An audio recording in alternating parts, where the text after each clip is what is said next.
Hello दोस्तों, business एक mind game है। अगर आपको खेलना आ गया तो आप जीत जाओगे। दोस्तों, बिजनेस में कोड वर्ड में बातें होती है और उस कोड वर्ड में जानने के लिए आपको माइंड गेम का आना बहुत जरूरी है। दोस्तों, माइंड गेम आपके दिमाग से शुरू होकर आपके दिमाग पे ही खत्म होती है। आप लोगों से किस तरह बात करते हो, आप व्यापारी से किस तरह बात करते हो, उसकी बातों को कैसे बाहर निकालना है, वो माइंड सेट से बात करने पे ही आती है।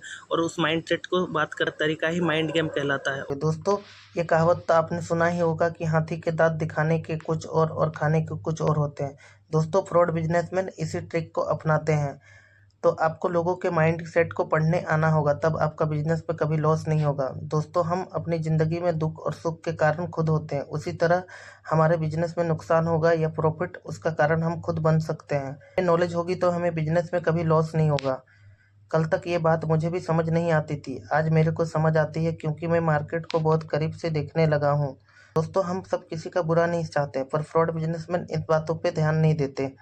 इसलिए बिजनेस शुरू करने से पहले जिस भी चीज़ का आप बिजनेस करना चाहते हो उसके बारे में पूरी जानकारी ले लें। रिटेल में उसकी प्राइस कितनी है, डिस्ट्रिक्ट होलसेल में उसकी प्राइस कितनी है, स्टेट होलसेल में उसकी प्राइस कितनी है। और अगर आप इसे बड़े पैमाने पे करना चाहते हो तो आपको इंटरनेशनल मार्केट की भी नॉलेज होनी चाहिए। उसके बाद आप बिजनेस शुरुआत कर सकते हैं। दोस्तों, जल्दबाजी में बिजनेस शुरू करके लॉस करने से अच्छा है कि आप देर से बिजनेस शुरुआत करें और तरीके से काम करें। दोस्तों, अपने इन्वेस्टमेंट अमाउंट को 3 चरण में खर्च करें। पहले चरण में सारी खरीदारी ना करें। दोस्तों, ये सब बातें मैं अपने 4 साल के अनुभव के अकॉर्डिंग आपसे शेयर कर पा रहा हूँ। मैं नहीं चाहता कि जिस तरह मेरा लॉस हुआ है उस तरह आप लोग का लॉस हो। तो दोस्तों, अगर मेरी दी हुई जानकारी आपको सच्ची लगती है तो मुझे सब्सक्राइब करके सपोर्ट ज़रूर करें और उन तक ये वीडियो भेज दें जो बिजनेस करना चाहते हैं, जिनसे उनका लॉस ना हो। और फिर मिलते हैं आपसे नेक्स्ट वीडियो में।